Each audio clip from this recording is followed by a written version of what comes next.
नमस्कार दोस्तों। आप सबको नवरात्रों की हार्दिक शुभकामनाएं और बधाइयाँ। आपको इससे पता विदित होगा कि जो नवरात्रे हैं वो 26 तारीख सितंबर सोमवार के दिन से शुरू हो रहे हैं। तो सबसे पहले मैं आपको घट स्थापना का, जिसको घट स्थापना भी कहते हैं या कलश स्थापना भी कहते हैं, उसका मुहूर्त बताऊं।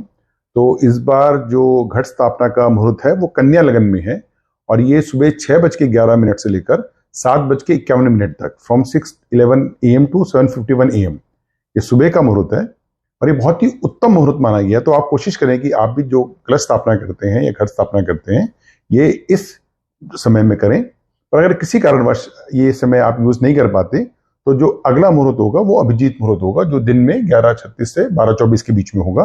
पर कोशिश करें कि आप जो घट स्थापना है वो कन्या लगन में, जो इससे मैंने कहा 6:11 पे सूर्योदय होगा। कन्या लगन उससे पहले ही स्टार्ट हो जाएगा, लेकिन हमारे यहाँ जो घट स्थापना होती है वो सनराइज के बाद होती है। तो सनराइज टाइम जो है 26 तारीख को वो 6:11 है। तो फ्रॉम 6:11 टू 7:51 1 घंटा 40 मिनट का हमें मुहूर्त मिलता है, जिसमें हमें घट स्थापना करनी चाहिए।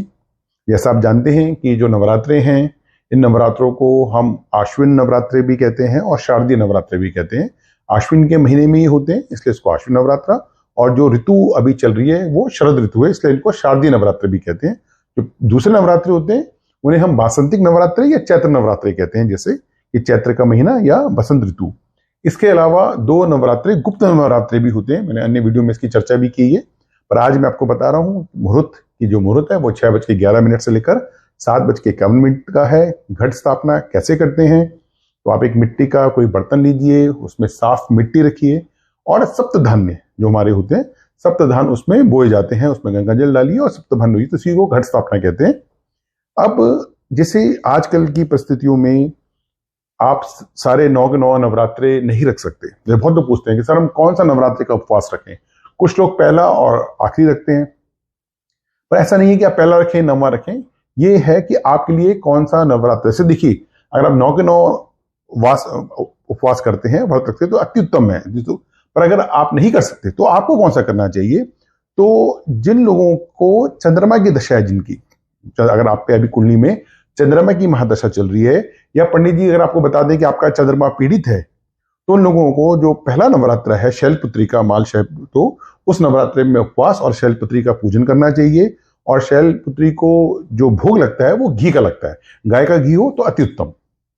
ऐसे ही जिनका मंगल भारी है, जैसे कुंडली में मंगली दोष है या मंगल की दशा चल रही है या मंगल अष्टमी से, यानी किसी कारण मंगल आपका कुंडली में खराब है, तो उन लोगों को जो दूसरा नवरात्र है जो जिसमें ब्रह्मचारिणी की पूजा होती है, आप ब्रह्मचारिणी का पूजा करिए, उस दिन का उपवास करिए और उन्हें जो भोग लगता है वो शक्कर का, मिठाई का, खीर का लगता है।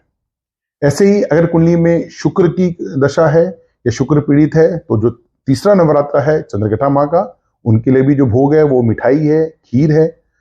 सूर्य के लिए कुष्मांड माता जो चौथी देवी है, और इनका जो भोग लगेगा वो मालपुए का लगेगा। मैं कह रहा हूं अगर आप इस निमित्त रख रहे हैं तो जो भोग लगेगा वो मालपुए का भोग लगेगा। ऐसे ही बुध की दशा में स्कंद माता जो 5वीं माता है, और इनका जो भोग है वो केला है।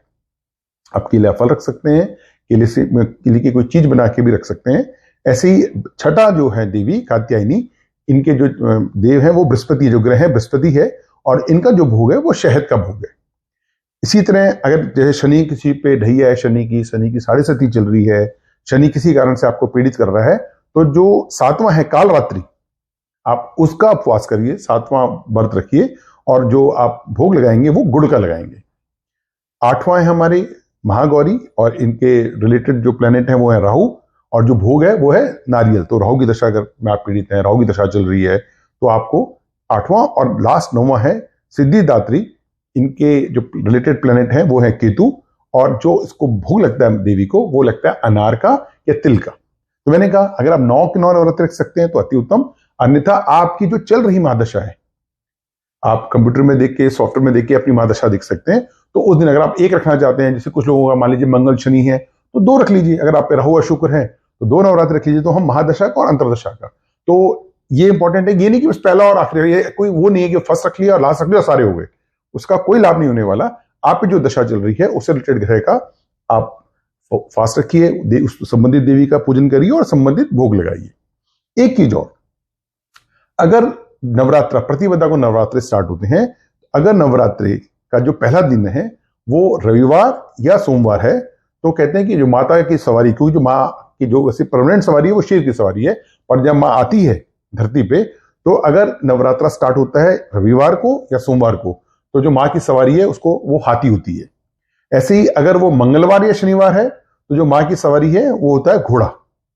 गुरु और शुक्र होने पे, अगर जिस दिन नवरात्र स्टार्ट हुए अगर गुरु और शुक्र है तो माँ डोली पे आती है, और अगर बुधवार का दिन है, पहला दिन बुधवार है, तो सवारी जो है वो नौका होती है। तो जैसे आप जानते हैं इस बार 26 सितंबर को सोमवार पड़ता है, तो जो माँ का वाहन है जो वो है हाथी, और ये बहुत अच्छा माना जाता है। जब भी माँ हाथी पे आती है तो अपने भक्तजनों के लिए खुशी, वरदान और सिद्धियां लाती हैं। तो ये बहुत अच्छा समय है, इसका पूरा उपयोग करिए। जैसे मैंने आपको बताया कि जो टाइम है कोशिश करिए जल्दी उठिए, और उस दिन 6:11 से 7:51 तक आपको घट स्थापना करनी है, या घट स्थापना करिए, मंदिर को सजाइए। और क्या कर सकते हैं आप? तो कुछ नहीं, 3 चीजें हैं।